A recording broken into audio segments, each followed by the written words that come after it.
Salve, salve, navegantes do saber. Eu sou o Guto Nogarol e você está no Política se Debate. Esse vídeo que você vai assistir é o corte de uma de nossas lives. Espero que vocês gostem do conteúdo, da forma como abordamos os mais diversos assuntos que afetam a vida de todos os brasileiros. Se vocês ficarem até o final e realmente gostarem do que estão acompanhando, deixe seu like, compartilhem o vídeo com seus amigos e dê uma chance para o canal. Se inscrevam aqui embaixo, ativem o sininho de notificações para quando estivermos fazendo as nossas lives ou lançarmos vídeos novos. E assistam até o final, vocês vão gostar.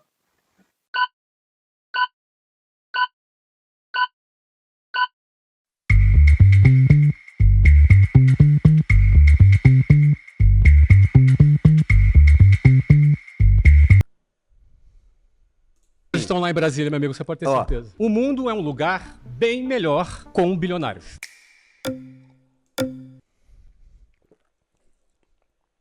Então, seguindo a mesma linha, vamos passar diretamente aqui pro momento do debate que mais é pertinente aqui, então, aos 18 minutos e 32 segundos. E aí? E aí, Flávio, beleza? Eu sou Juliano Reverso, eu sou radialista, palhaço e comediante. E eu vim aqui pra saber se ele consegue dormir tranquilo com a situação que tá as coisas hoje em dia, né? Você é o? Sou o Juliano Reverso. E aí, Juliano, vamos nessa. Eu discordo, eu acho que o mundo Discorda não... de quem? Eu discordo de você na sua Tá. afirmativa de que o mundo fica melhor com mais bilionários. Por que você discorda? Porque eu tenho uma... E você que tá vendo esse vídeo, que tá assistindo essa live, deixa aí nos comentários, você acha que o mundo é melhor ou pior? Ou é indiferente ter ou não um bilionário? tese de que as empresas que geram renda, que geram empregos, elas não dependem do bilionário. Se uma das suas empresas for uma cooperativa, ela continua funcionando normalmente. A figura central de uma pessoa acumulando a riqueza ali no meio não traz mais benefícios para a empresa ou para a sociedade. Só uma acumulação de riqueza na mão de uma pessoa.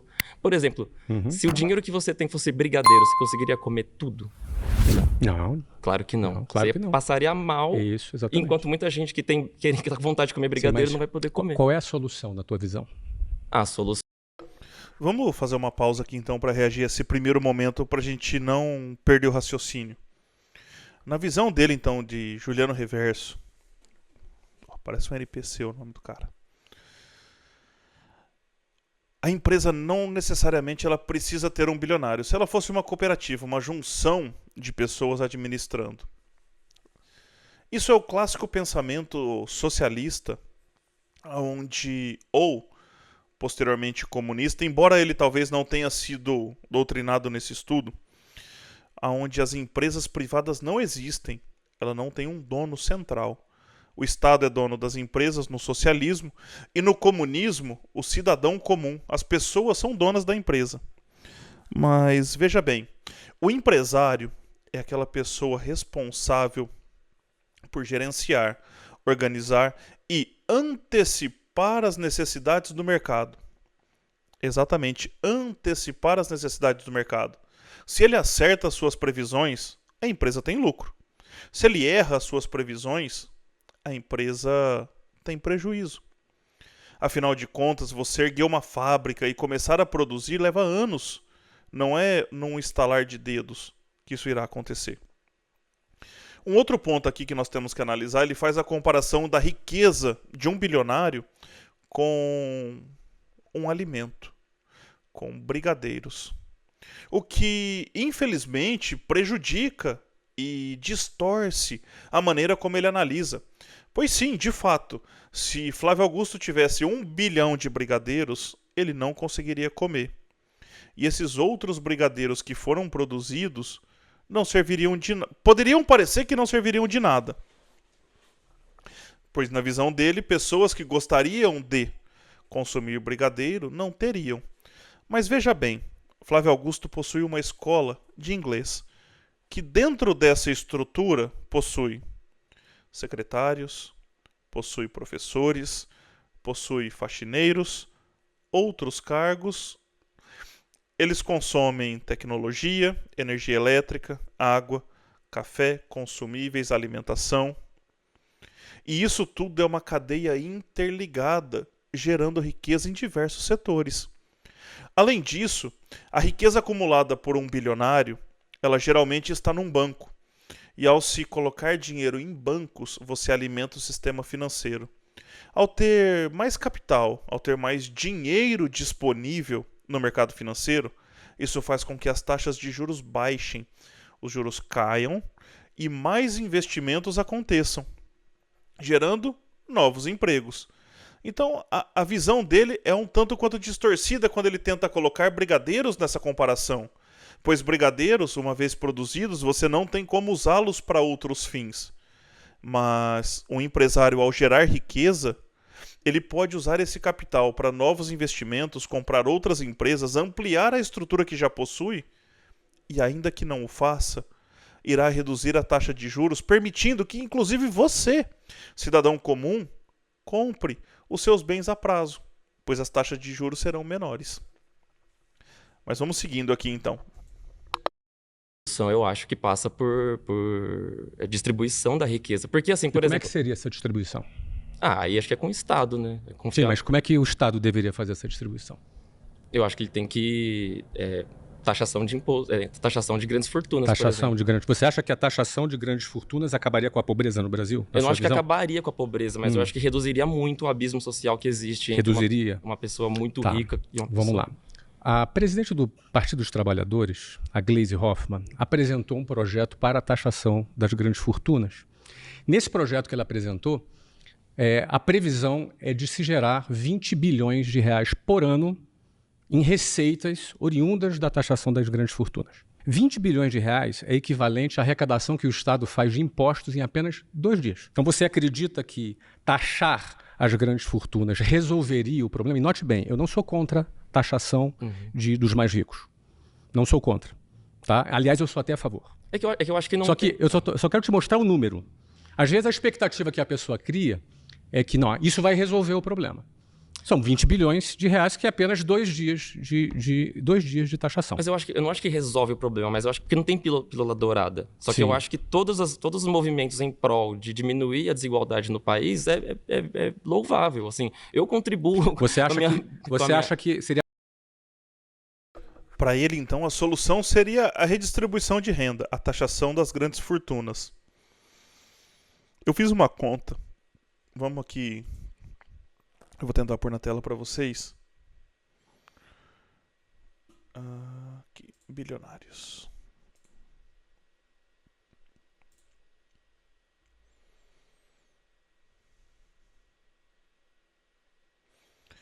As 100 personalidades mais ricas do mundo.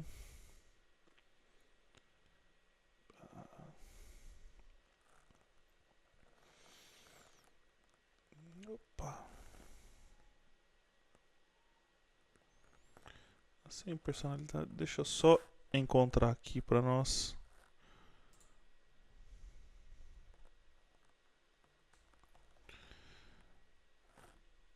Eu tinha pegado aqui, eu tinha separado para apresentar para vocês os 10 bilionários, os 10 maiores bilionários do Brasil.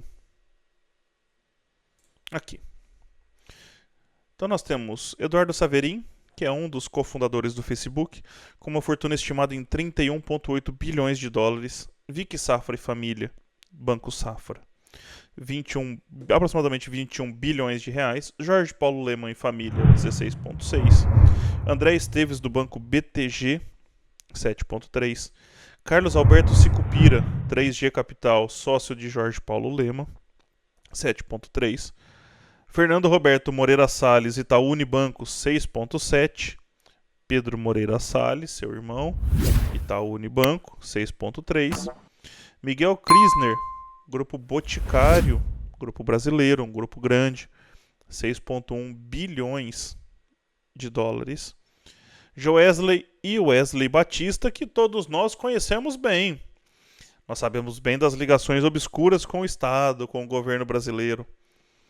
Mas vejam bem, somados esses 10 bilionários, eles têm uma fortuna estimada, na data da publicação dessa reportagem, 114 bilhões de dólares. que fazendo uma conversão na cotação atual daria algo em torno de quase um pouco mais de 600 bilhões de reais. Vejam bem, eles possuem 600 bilhões de reais em patrimônio. O governo federal, somente nesse ano, já arrecadou, vejam bem, nós vamos consultar aqui o impostômetro. Não é o impostorzômetro, impostômetro. 3 trilhões de reais em pouco mais de 10 meses. Em pouco mais de 10 meses, o governo federal, o governo brasileiro, em todas as esferas, já arrecadou 5 vezes mais do que a fortuna dos maiores bilionários do Brasil. E isso acontece anualmente. Se nós pegássemos então toda a fortuna desses 10 bilionários e diluíssemos e dessemos na mão do Estado, isso equivaleria a cerca de 2 meses de arrecadação. E acabou. Agora, o que eles não falam, ou que ninguém tenta se atentar, ou não olha, ou não querem dar ênfase, principalmente aqueles que querem manipular a sua cabeça, os políticos, que é justamente esses bilhões que eles usam para gerar emprego, para movimentar as suas empresas. Como eu sempre digo, quem sabe faz ao vivo. Total de empregados Itaú Unibanco. Segundo a IA, dados da Wikipedia, então, que vocês podem ver aí, o Itaú Unibanco possui cerca de 96 mil funcionários. Se nós considerarmos uma conta que ela é genérica, mas que para cada emprego direto de uma empresa, ou seja, para cada um desses 96 mil empregos, outros 6 empregos indiretos são gerados. Afinal de contas, esse banco possui estrutura, tem outros funcionários, esses funcionários consomem, se alimentam, combustível, veículo, entre outras coisas. Portanto, somente o Itaú, numa conta simples, movimenta cerca de 600 mil funcionários. Pouco mais de 600 mil funcionários. Será que é suficiente? Total de empregados, Grupo Boticário. O Grupo Boticário tem mais de 19 mil colaboradores diretos. Se nós considerarmos a mesma conta, ou seja, mais 120 mil, somente o Grupo Boticário gera 150 mil empregos no Brasil. Será que a solução passa mesmo, então, por tirarmos a riqueza daqueles que estão gerando esse monte de emprego? Simplesmente porque alguém não conseguiu? Como a maioria dos comentários, se vocês acessarem os vídeos originais e dá muito orgulho, as pessoas entenderam que o verdadeiro inimigo é o Estado e não o empresário.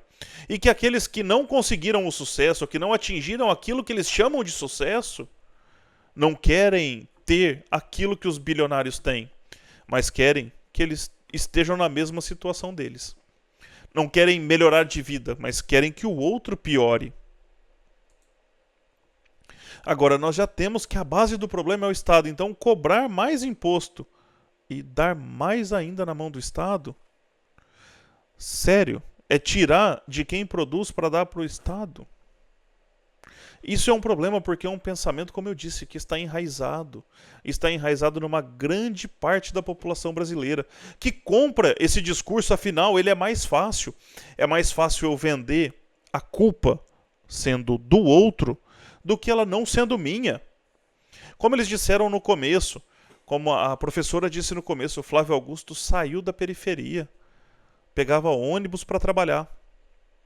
De novo eu cito o meu exemplo. Durante um bom tempo, eu acordava às 5 da manhã para estudar para a faculdade, enquanto eu estudava.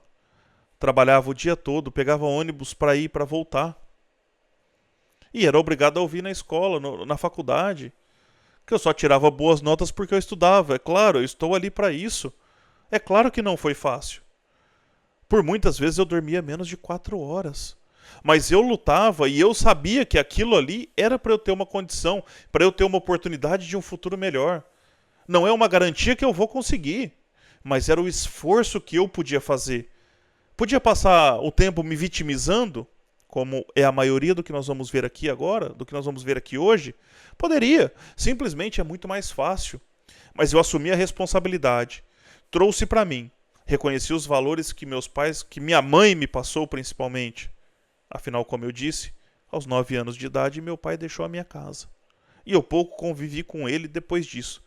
Então tudo que eu tenho eu devo aos meus avós e à minha mãe, que me ensinaram a ser quem eu sou e a lutar e batalhar pelo aquilo que eu quero. Se eu vou conquistar ou não, eu não sei. Agora, o que eu não posso dizer é que a culpa é do outro. A culpa é minha. Eu simplesmente não atingi as expectativas. Eu simplesmente não consegui atingir aquilo que era necessário. E eu não posso culpar aquele que atingiu. O que eu posso fazer é lutar sempre para melhorar e não ficar me vitimizando. E é o que nós esperamos trazer aqui com esse vídeo, com essa live, com esse conhecimento. Que as pessoas parem e assumam um pouco mais da responsabilidade e busquem fazer diferente. Ao invés de pensar por que ele é um bilionário e eu não, mas questionar o que eu posso fazer para estar numa condição melhor. Ou o que eu posso fazer para oferecer uma condição melhor para o meu filho ter um futuro melhor. É mais justo, é isso que você acha? Eu acredito que sim. Maravilha. Por exemplo, então, pode ser. Eu acho justo também uma pessoa que é mais rica pagar mais imposto. Eu não acho injusto. Assim como, por exemplo, eu acho justo, por exemplo, alguém que está em situação vulnerável ter um imposto negativo. O Bolsa Família, por exemplo, é um imposto negativo. A pessoa recebe do Estado um dinheiro. Até aí. Agora, o ponto é o seguinte: como é que a gente soluciona? Acho que esse é o ponto. Mas aí, como é que a gente soluciona o problema da pobreza? Acho que esse é o ponto. Então, mas aí, como que a minha pergunta para você eu devolvo é como que os bilionários podem fazer isso, então? Não é papel de um bilionário. Um bilionário é um empresário, né? O empresário, ele desenvolve os seus produtos, desenvolve as suas empresas para que elas criem a função social que é gerar lucro. A principal função social de uma empresa é o lucro. É através do lucro que vem investimento, através do lucro que você contrata mais pessoas, que você gera mais empregos, que você faz investimentos e melhora a sociedade. Não é? Então, esse é o papel de um empresário. Ainda na parte anterior, ele disse que não tinha uma pílula dourada, que talvez passasse pela taxação ou pela cobrança de um imposto. Pegando o gancho e trazendo para esse momento atual da discussão, onde eles apresentaram então a função social do lucro, ou respondendo ao questionamento do nosso Juliano Reverso, o que um bilionário pode fazer, o bilionário já faz. O bilionário investe, o bilionário se arrisca, o bilionário não tem a certeza do futuro. Chega no final do mês, ou no quinto dia útil no Brasil do mês, o salário do empregado tem que estar na conta. O patrão não tem essa certeza. Se nós tivermos o pensamento marxista, agora eu vou inverter a lógica da coisa. Se o lucro é imoral, como muitos acreditam, e ele deveria ser repassado aos trabalhadores, pois a empresa só o obteve explorando a mão de obra, o que Karl Marx um dia chamou de mais-valia, se a empresa der prejuízo, os funcionários devem devolver os salários? Eles exploraram o patrão? Não é ilegal e não é imoral o lucro. Nós não temos que pensar dessa forma. Economia não é um jogo de soma zero, onde um ganha e o outro perde.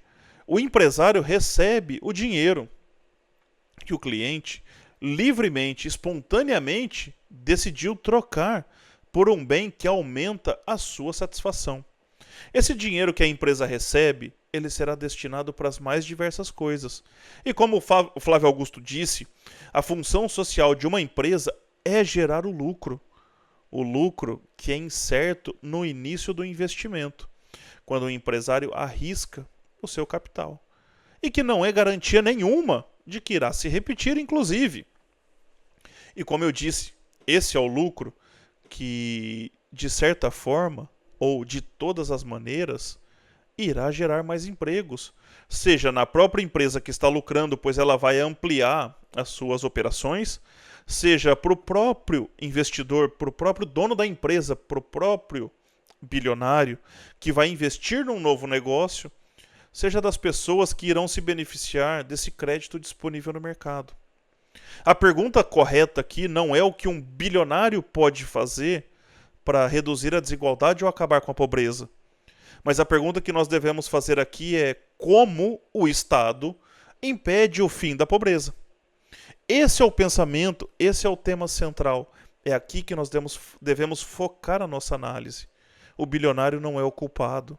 O bilionário tenta. O bilionário gera emprego e riqueza. Quem atrapalha é o Estado, com as diversas leis, com as burocracias, com as dificuldades, com todos os empecilhos que são criados. E não o bilionário. O bilionário, mesmo que ele decida reter todo o lucro que tenha, ele ainda assim irá impactar na economia, pois ele fará com que a taxa de juros se reduza.